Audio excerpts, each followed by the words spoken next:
one of those unique situations where you open the season with 2 road games. Mm-hmm. Steve has in the notes, first time since like 86, 87. You've done this before. I know Friday you opened at Elon. You've done it, the stadium, the arena at Asheville, and then College Charleston. Mm-hmm. Do you, in your role, do you feel responsibility with some of these local schools to help out and promote the game in that way?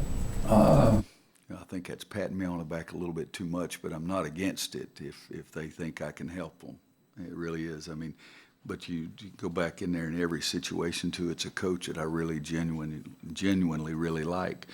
Bobby Crimmins asked us about coming down to Charleston. I genuinely really like Bobby. He's a golfing buddy. He's a guy that I've always really enjoyed. Asheville is my hometown. After we played in the aircraft carrier game, it was to do their new gym. Elon is close. Mr. Curry Burlington was great to me all the time. Said if you ever get a chance that you can help out Elon, that'd be great. And didn't have any idea about them opening up a new gym, but a couple of years later, that came as an opportunity. Michael Young at Wofford. I was a high school coach, and he was a camper in Coach Smith's camp in my gym. And then the next year, when I became an assistant here, he was in my gym again, and known him for a long time. Excuse me. Eddie Fogler is really very respectful of Michael, and had called me and said, "Would you ever consider?" And I said, "Yeah." And when we talked about it, we talked about even doing it during the year they opened up their building, but it just didn't work out with our schedule because we were doing the.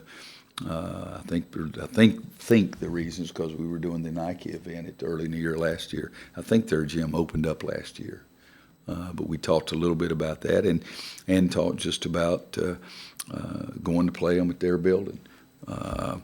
Every year since about my 5th or 6th year at Kansas, I've always played the exhibition games against teams in our state to try to help give them the money.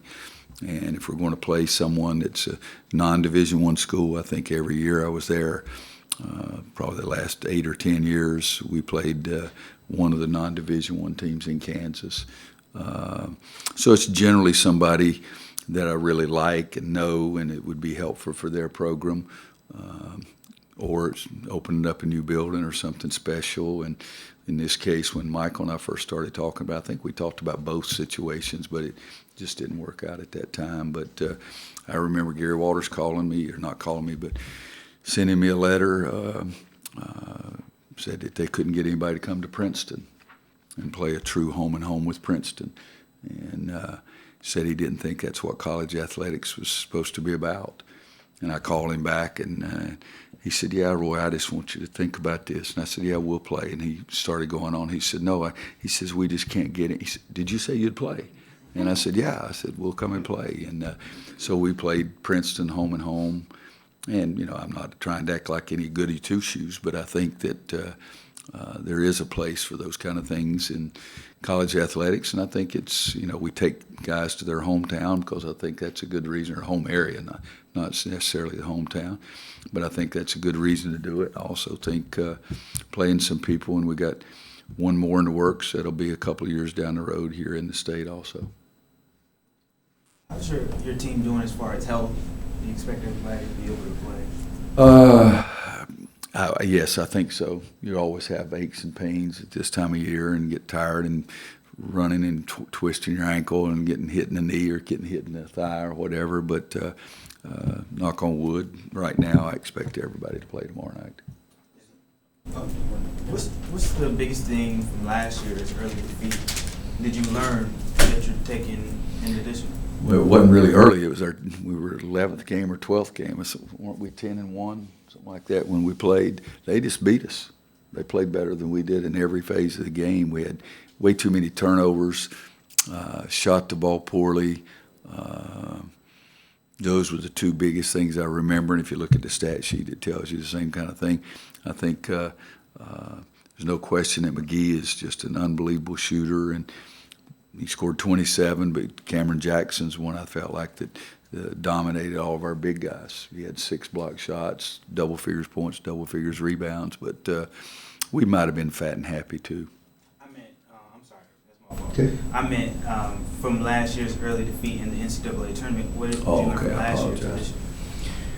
Well, I keep telling them I remember that. You know, I do remember that we didn't finish the season the way we wanted to, but kids nowadays, they can't remember who they played last week.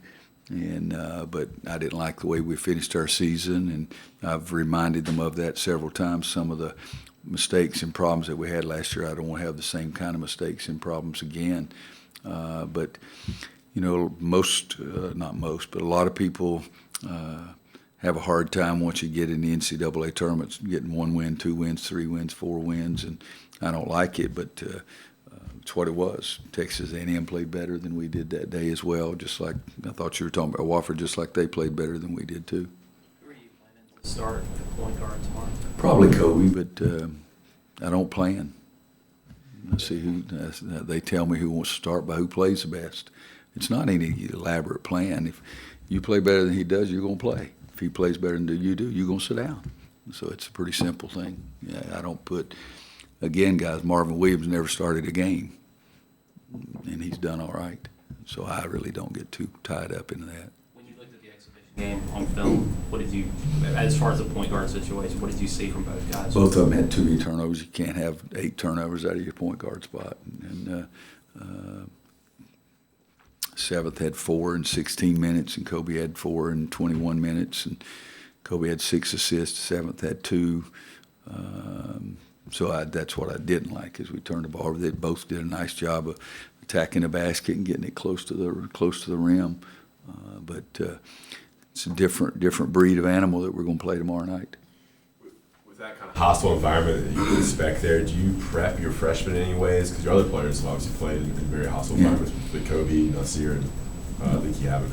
You know, I'll tell everybody, but I don't necessarily pull the 3 freshmen aside because, you know, they've experienced a lot of things too, but nothing like what you have when you go on college basketball playing on the road. It is same terminology. I don't know what it means myself even, but I say it. It's a different kind of animal.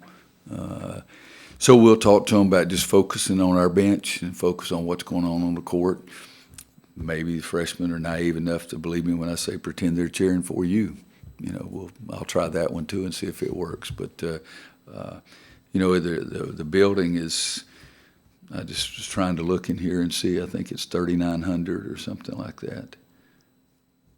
I don't see it, but it'll be full. We'll have a few Carolina people there, but needless to say, it'll be a hostile environment. But it'll be a great college atmosphere. I mean, when we played it at Charleston, it was fantastic. And I mean, we lose in overtime, but it was still a fantastic experience for our guys. And I don't get, you know, if we get beat, we'll get beat. If we win, we'll win. It's not going to be the building that does it to us. But we've lost the first game to start the season before and done okay. 5 weeks of practice, secret scrimmage, and the exhibition tonight. Have you gotten done what you need to get done during this time to be ready to at least play game? I'd like to think so, but you know, I was awake at 3:45 this morning trying to think of what else I needed to do. So I'll have those kind of thoughts when we're out there shooting layups too. But it's just such a long preseason. I try not to hammer them too much, and yet I know that I do. But we don't have any tape from this year on Wofford. You know, they could come out and play something defensively that we didn't have any idea they were going to play, and so we'll have to see how we adjust to those kind of things too. Does McGee look like an NBA player? Does he have that kind of talent? I know it's preseason conference, you know. Yeah. But when the ball's on his fingertips, he looks as good as anybody in the world. And it is, I've said it this way many times, it's a scoreboard they hang from the ceiling or on the wall. It's not a dive on the floor or a take charge, or it's a scoreboard. And when the ball leaves his fingertips, in some difficult shots, I mean, he makes difficult shots. And I think that is one way to separate those guys that play in the NBA is a lot of those guys can make difficult shots. They can make shots when you're guarded. But that's our responsibility, is make sure we guard him too. but he was 4 for 12 against us last year from three-point line. But he shot 43% or something like that from three-point line. He shot 90% from the free throw line. He made more threes than anybody in the country. So we know we got to guard him, but I'll again go back and say we can't ignore Jackson either. Players that played in last year's game, have they been using that as any motivation in the practices leading up to the season opener against Wofford? You know, as you get closer, you start telling about, I used the terminology again the other day, guys, that's who we played last night against Mount Olive is not who you're going to play on Tuesday night, so you better get ready. And it's going to be a different environment, so you better get ready. But, the guys returning, it was Cam's first game. I think he was 1 for 5 or 1 for 8 or something like that. Theo had 4 assists, 5 turnovers, had 1 point, I think. Luke was 4 of 17 or something. So those guys that are still here that played, they remember they got us 14 on 2 different occasions the second half. You look at the score, and it was 3 points or something like that. Was it 78, 75 or 4 points, 70? And, but it wasn't really that close. And so they remember that. They better. Anybody else? Yeah, Luke had, of course, well documented, had that big jump from sophomore to junior. How good can he be this year? How much can he improve, you think? Well, it's like a guy who jumps from 60 to 97 on the test. It's hard to improve on 97. If a guy goes from 60 to 70, he's still got a lot he can do. Well, Luke got it almost to 97, so it's hard to have that same kind of improvement, that same drastic improvement. But I think Luke is better. I think he needs to be better, wants to be better, can be better. Got to get fouled more and go to the free throw line and make the free throws. Needs to shoot a higher percentage from 2. Needs to rebound it even better than he did last year. And so I think there's a lot of room for improvement there. But again, if you make 97 on a test, there's not a lot of room improvement. And his year, like he had last year, particularly his first 2/3 of the season, is he got 97, 98, 99 almost every night during that part of it. Well, you mentioned it's been a long preseason. Are you at the point with this team where you need to get them in live game action to see? They need it. I don't need it because I can stay at practice all the time. But they need to play somebody else. They really do. With Garrison Brooks to start against the exhibition game, what did you like from him in the preseason? He did really well. He is said the other day, one of the things that he makes fewer mistakes than everybody else, that players can depend on him defensively to be in the right spot, to box out, to go get the ball. He had 16 points, 16 rebounds in less than 22 minutes because 22 is the most anybody played. He was probably less than 20. So he was productive in the game. Tomorrow's a tough matchup because they have 4 guys who can really shoot the 3-point shot, and one of our big guys is going to have to be chasing them around if we go big. If we don't go big, it's probably easier to chase them, but also takes away one of our strengths too. So we'll have to decide how often we're going to do that. But Garrison, it's the old saying, if you don't hurt us, you help us, and that's what sometimes is. The guys that get one spot, if they don't hurt you as much as somebody else hurts you while you're in there, then that's a huge positive also.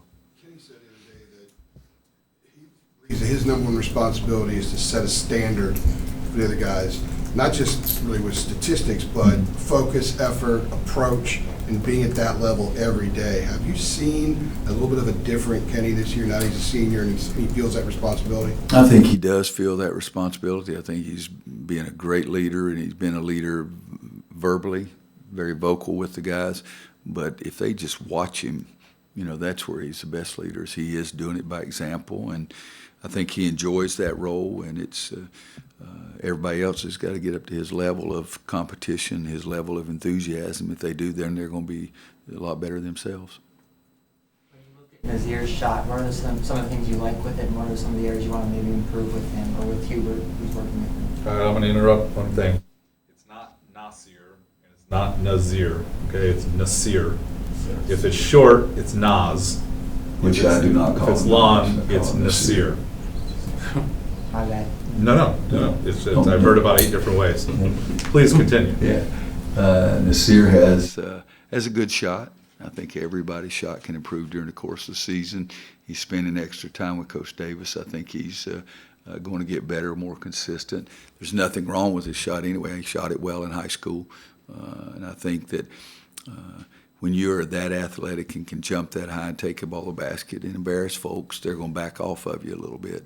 So then you need to make that shot so they can come get you, so you have an opportunity to drive it to the basket. So he knows it's an emphasis from us to him, but he realizes that, and he's spending a good bit of extra time working on his shot. And like I say, there's nothing wrong with it. He just got to make more. Ball's got to go in the basket.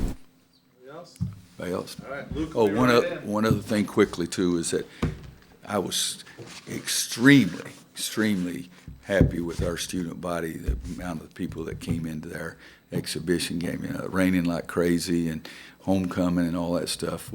I'd like to have more people out there. There's no question, but I thought our student body was fantastic. And I meant to say that after the game.